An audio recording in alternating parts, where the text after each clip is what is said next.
Well, hello, Lisa. How are you doing? My goodness. Let's just say this call is very well timed. Good, good. Tell me what's going on. So, as you already know, I'm 34 weeks pregnant. Awesome. And last time on the calls, we talked about some emotional shifts that I had made with. So, my husband had decided to not pursue another W-2, but to work with me in my business. So, there's been some really good shifts there. Another complication is that the house that we are renting is coming up for sale. And Right. so we were trying to buy that one. And I just got news about 4 minutes ago that the owners, we don't qualify for seller financing because of like new business. They can't do seller financing and we don't qualify for regular financing because of the new business. You need longer paperwork Right. for that. And our income is not back up to nearly to where it was Yeah. before his other job. So there's just a lot of letting go and grieving because I really love the house that we're in. And I Mm, want to be able to move somewhere where I can be safe to not just do my business, but to be able to take care of the newborn that's just coming up in like a few weeks. yeah. Like we can move with family. Yeah, it's still a transition through there. Mhm. I know that private, I know the one-on-one coaching time is so valuable. So I really appreciate you putting this out there and being flexible with me today. Of course. That was the other thing that came up is that all day I've been like not quite there. I'm not quite all the way there today.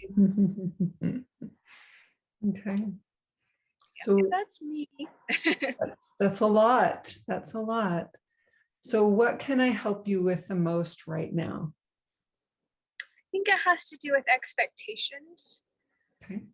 So like letting go of the expectations and being open to the support that's coming because I am disappointed. Like we totally love this house. Yeah. It's a little bit small, but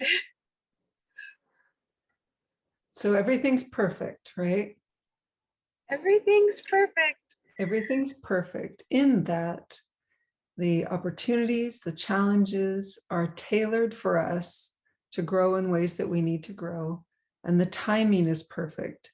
Somehow, right now, in the middle of everything, this transition with your home needs to happen. So ask yourself, how is this perfect? How is this perfect?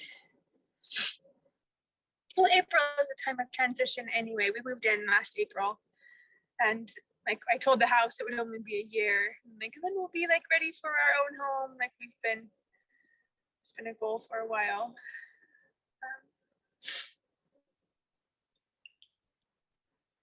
One thing is that the baby's not here yet, so I will still be able to have time to pack and move and find somewhere else. Yeah. Um, with my husband working from home and like with me, that's super flexible. Like today, he was able to be with the rest of the children while I'm at the school with my other child testing. I did get to connect with my brother. He was going to loan us some money to help with the down payment and to get things figured out that way. So to be able to feel the emotional support from that, even though the finances, that financing isn't necessary now.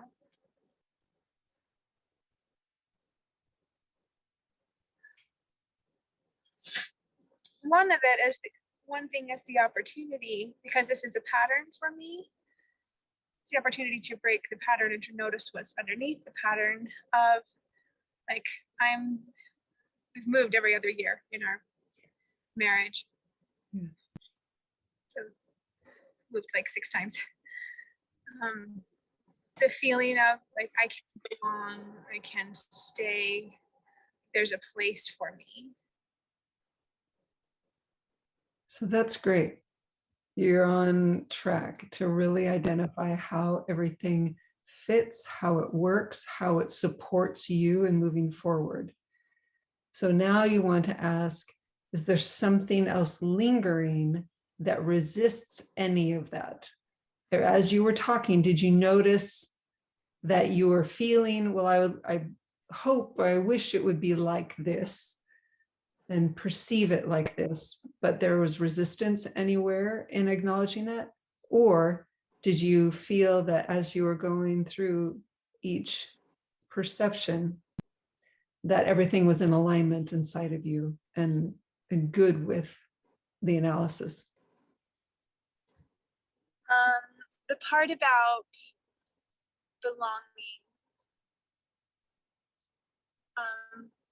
where it was like, oh, like there's there's good people everywhere, there's good houses everywhere, which I know there's good, like there's a good place for me.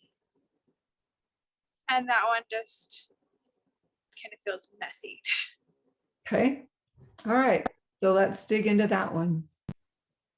What do you need to know about that? What do I need to know about that?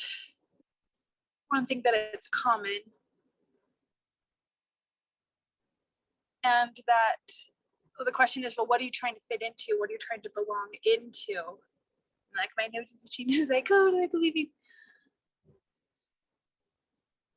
And that my definition of belonging, it's like, it's okay to not feel like you belong on earth, because like we were sent here. And the belonging, get to know that it's a process to feel that way, to feel that close belonging. It has nothing to do with anyone else. It's just between you and God. And you can create new belonging wherever you go. Right? There are definitely different aspects to the idea of belonging, where yes, it's good to feel like you can connect with people where you are, feel like you are welcome, feel like you have support around you, feel like you are appreciated. But you're right, so much of the feeling of belonging is us. It's our experience, it's our perception. And so we can create whatever perception reality nurtures us.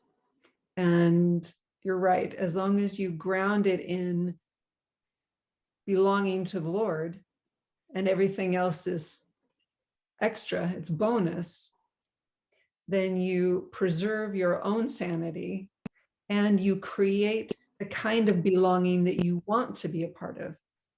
Right? So many times there are different places that have a definition of what it means to belong, or they have expectations of what it means to belong. Well, sometimes those things don't line up perfectly with who we are or how we feel or how we see ourselves. And it's valuable to be able to create our own belonging. We set up our own rules, our own parameters that define where we belong and to whom we belong and who belongs to us. So that might be something to explore a little bit. What does it mean for you to belong? What factors do you want to have included in that space of belonging? And you may have a variety of circles of belonging where your circle, the very, very core is you and God. And then that next layer of belonging is you and your husband. And then out from there, it's you and your husband and your kids. And then out from there, it's, either close friends or extended family, whatever you determine. whatever you define those concentric circles to mean for you in your paradigm of belonging. What does it look like? What does it feel like? What space helps you feel steady and secure? Because as helping some clients with relationship issues recently, they were talking about how they want to have certain expectations. They want to have certain space. They want to define the relationship in certain ways. And how we determine where we belong and how we belong is what is safe for us and what nurtures us. And sometimes those things butt heads with other groups that we want to feel like we belong to. And we also can tend to, like with this relationship that I was helping, they were recognizing tendencies to rely on the other person for their steadiness, rely on their partner for stability. And that's not healthy, right? That's codependence. So it overlaps with that belonging piece. If we can define where we belong and to whom we belong and who belongs to us, we create the stability. We define what stability looks like. And then we can draw from that reservoir anytime because it's how we defined it. As long as it doesn't depend on someone else, right? If it depends on the Lord, you're always good. If it depends on you, you're good. But our belonging and our stability can't be tied to specific people, specific situations, unless they have the same agreement. And so, for example, you and your sweetheart, you have a natural stability with each other. You don't rely on him for stability. He doesn't rely on you for stability. You can both stand independent and stable on your own, but you choose to interlock and integrate your stability and your belonging. That's where it's consistent, and you have more influence over that bond than any other bond, besides your kids. So finding that belonging is where you create it. So this new opportunity to find a new home, a new neighborhood, a new church group, you can create that space, that identity of belonging in a way that nurtures you, whether you connect with everybody else's idea of belonging or not. It doesn't matter. You can belong because the core pieces that you set as important for yourself, you can find in a church setting, you can find in your neighborhood. It's just a matter of connecting with those people who fall into that realm of your paradigm so that they can safely live within that space with you. Then it's freeing and it's energizing and it's nurturing what we crave for belonging to be, but it's not relying on somebody else to determine whether you belong or not. You are determining whether you belong to that or not. Does that make sense? We like the part about safety and nurturing, and how they're not the same, but they're not exclusive either.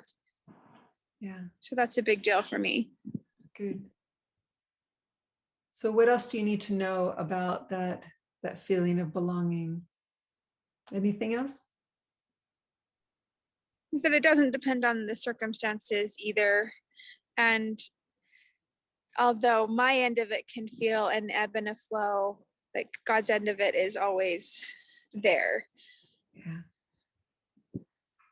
Constant. And in my life, I think too, like with forgiveness, so that support and love has always been constant, whether or not I felt it, or whether or not they were in a place to be able to really give it or show it, just that it's always been there. So it's not, the lack is an illusion, the lack of it.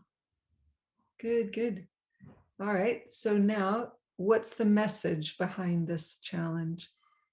Feeling like belonging is being threatened right now in this transition. What's the message for you? I was expecting it to be a positive message, but it's one of those messages that's like, for your information, this is there. It has to do with the not good enough. Like that's what was underneath Oh, there. there you go. That was interesting. Yeah. All right. So let's take a little tangent. Instead of finishing the journey framework with that, let's jump off for just a minute. Mm-hmm. What do you need to know Okay. about that personal value piece?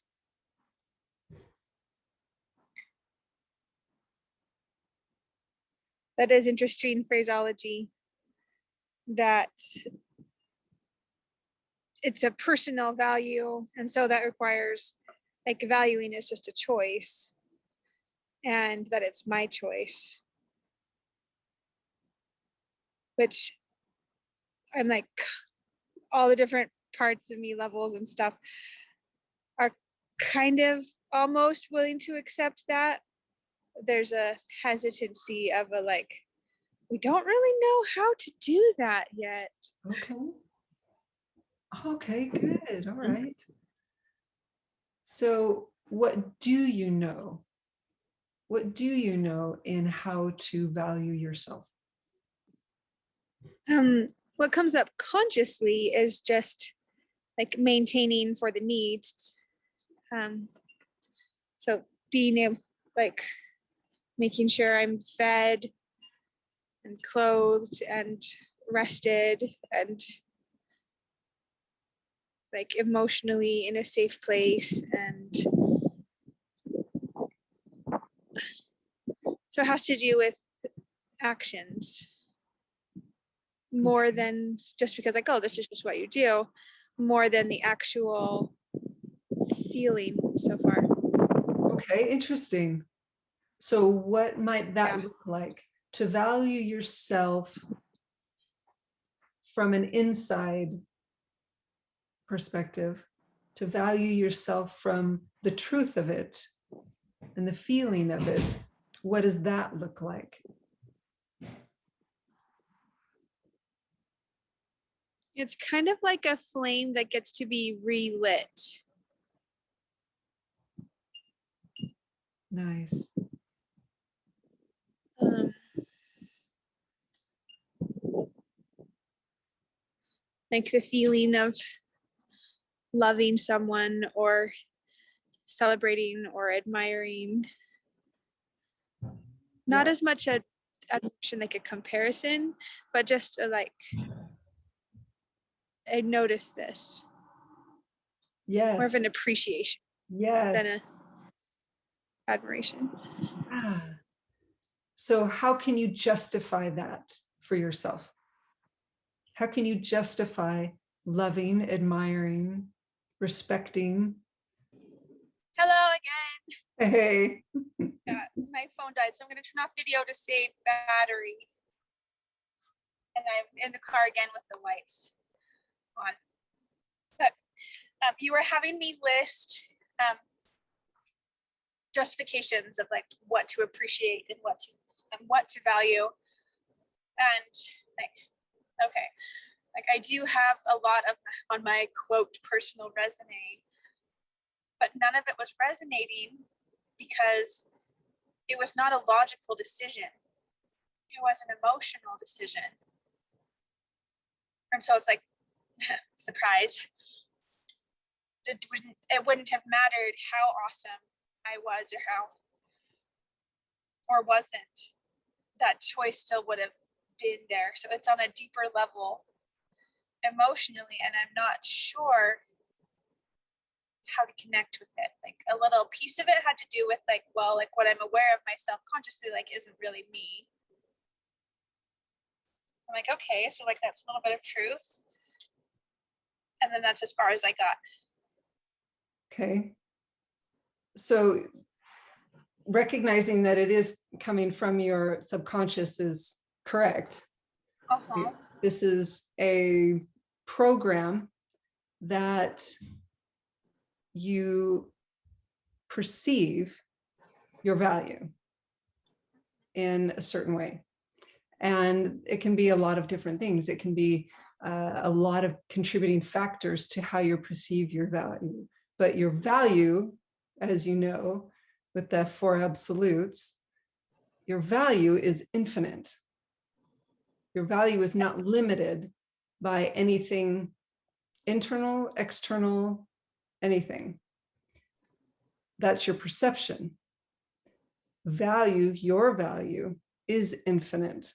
And it's your opportunity to heal the things that prevent you from perceiving that truth. So when you get to that point where you recognize, well, I know I'm valuable and I can justify why I'm valuable in all these mental and logical ways, then you search for the emotional side to connect with it. And when you don't find it, you just heal the blocks preventing you from perceiving it correctly. You can either heal away negative paradigms or identify the positive ones that are just weak and strengthen those. Does that make sense? And I love the four absolutes, by the way. I included them in some of the affirmations that I did, and I'm going to send you a copy. I'm like, oh yeah, I remember that prompting now. I was going to do that. So I'll send you the imperfect copy. And then when I improve it, I'll send you that one too. Sounds good. Yes. And so that the perception, it had not occurred to me that my perception of my value was incomplete. Yep. Like I can realize that other people's perceptions of their value were it was incomplete. Yeah. It is, well, it's often easier to see the clarity of the struggle in others, for sure. Mm-hmm. That's why we help each other. Yeah. And the other thing is that there's a difference between knowing it and feeling it. Yes. And perceiving it. So like perceive, like I have a sense that this is there and that this is true. Yeah. Versus stepping into it and receiving that nourishment and strength from that truth. Like, exactly. I'm not to that level yet. Like, yeah, you just sit and strengthen that. You just focus on that and strengthen it until you feel it. Because there is, even here, with the phrenic system and those paradigms that basically determine our quality of life and our perception of life, the patterns and programs and beliefs, they have their strengths and their weaknesses. They have their mental side and their emotional side. So you can strengthen something logically to the point where you can teach it to anybody because it is so perfect and it makes so much sense. But the trick comes in when you shift it into emotional as well, so that that resonates in the space where you can own it for yourself. Yeah. Like mentally, you can own it for other people and even yourself, but it's the disconnect. You have to emotionally own it for yourself for it to really be free. So I'm strengthening the one,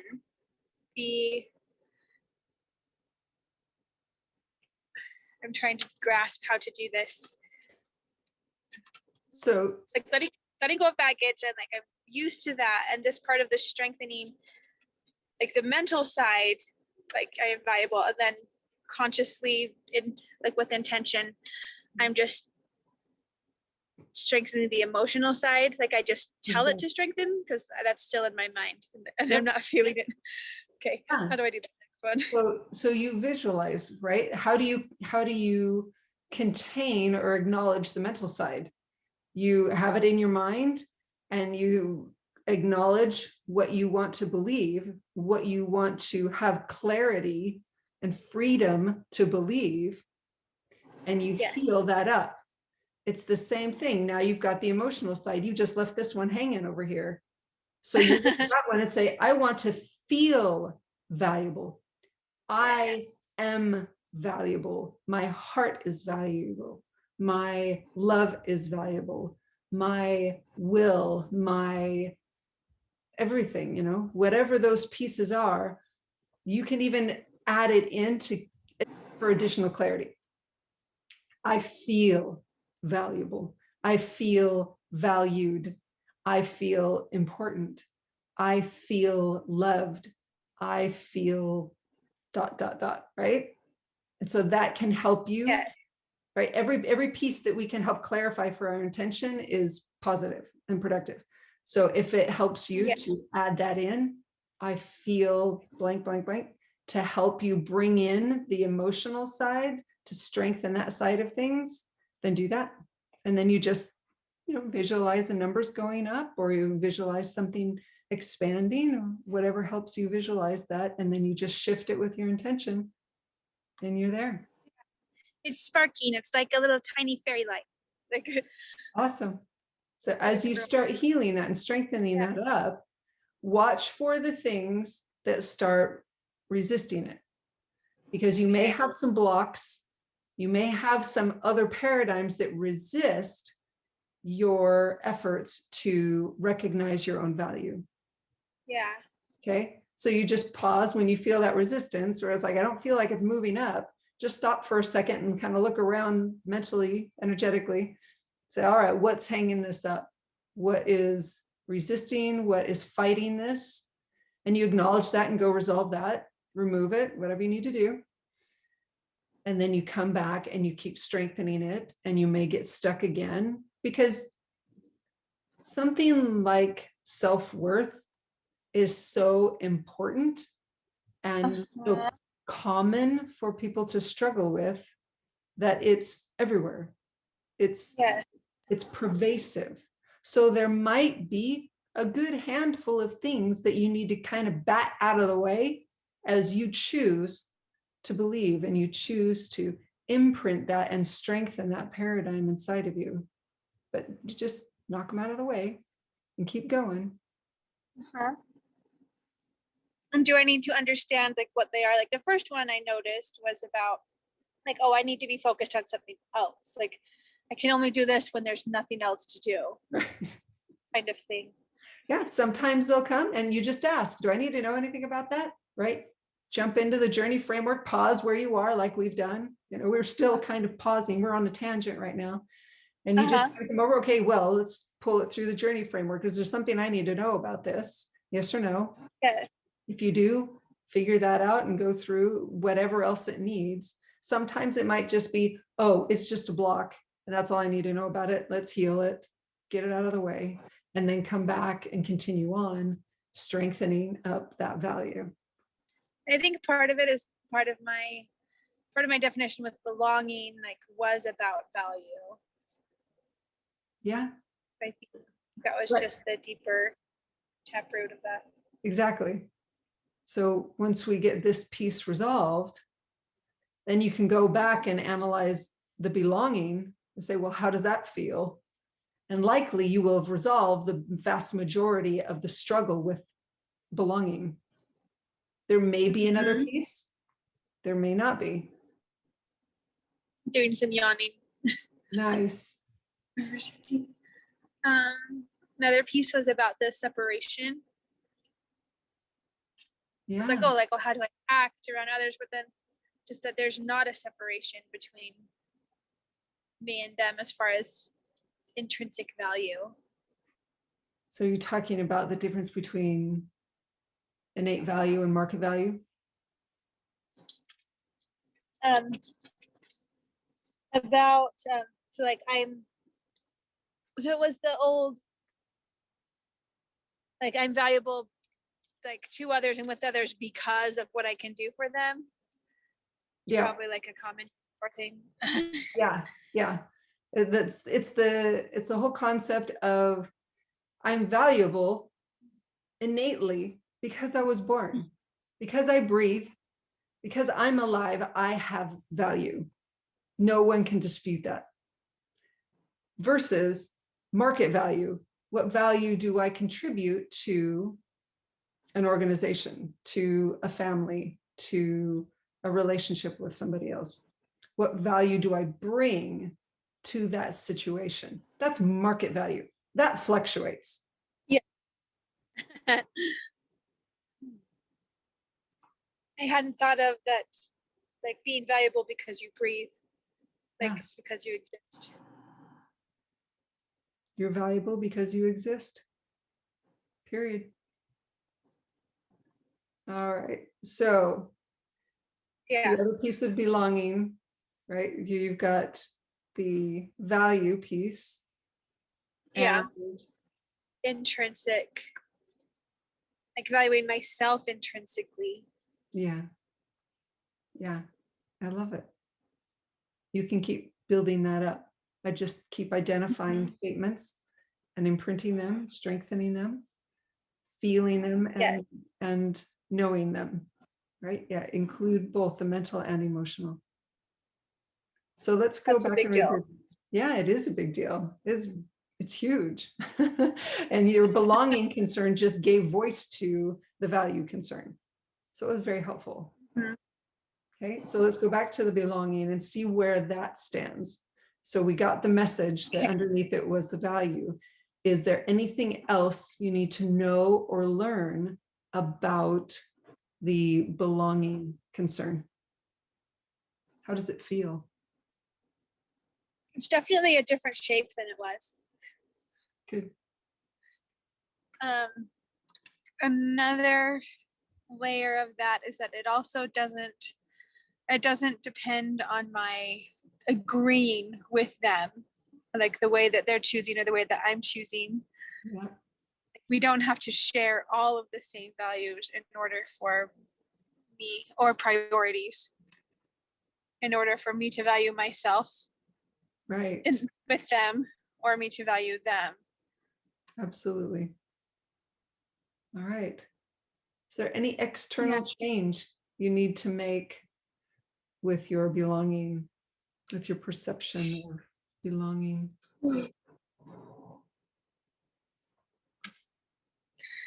External change with the belonging. Do you need to write out a list to help you remember something or recognize something? Do you need to be nicer to yourself? Do you need to talk to yourself in a positive way? Do you Okay. need Because I to? was thinking like, oh, like that's an internal thing, because it was a list and it had to do with redefining success. My business name is Succeed Together. Yeah. And so it's redefining in all the different layers what that means. Perfect. So next time you get a chance later today, when you have 5 minutes, grab a piece of paper and a pen and just scribble out what this means Yeah. to me. What does this mean to belong? What does it mean to be valuable? What does this mean for my business? How does that look different? Or what does that change? Yeah. Okay, now ask, is there anything else you need to do externally?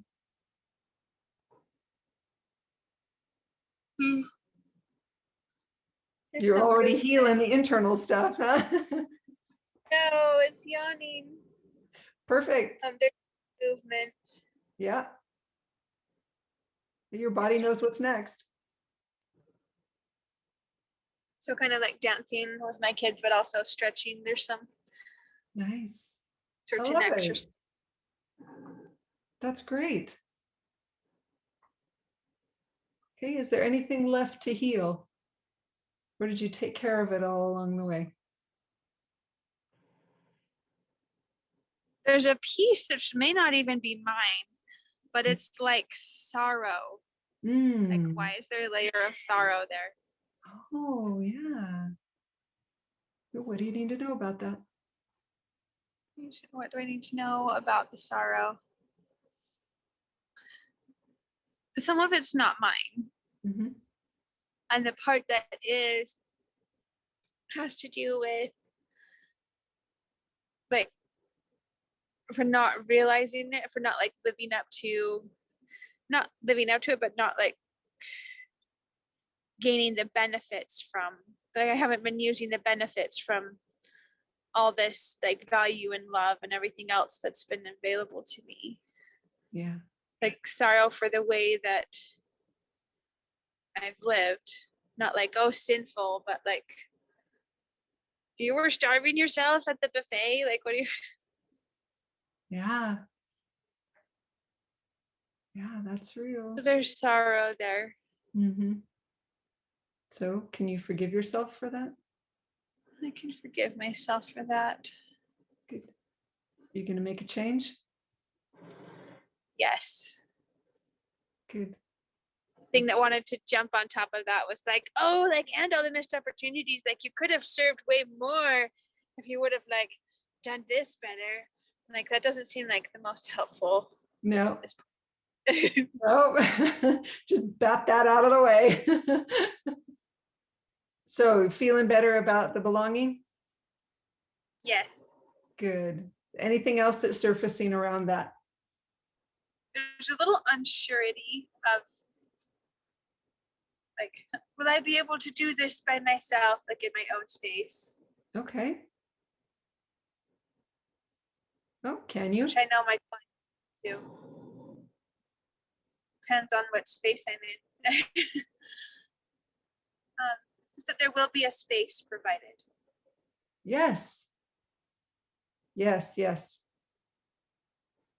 So you've got my new book, right? The Alchemy of Becoming. I don't think I have that one actually. Right. That's the one that goes through the journey framework. Awesome. And gives it details, all the details of how to work through that. That's the pattern.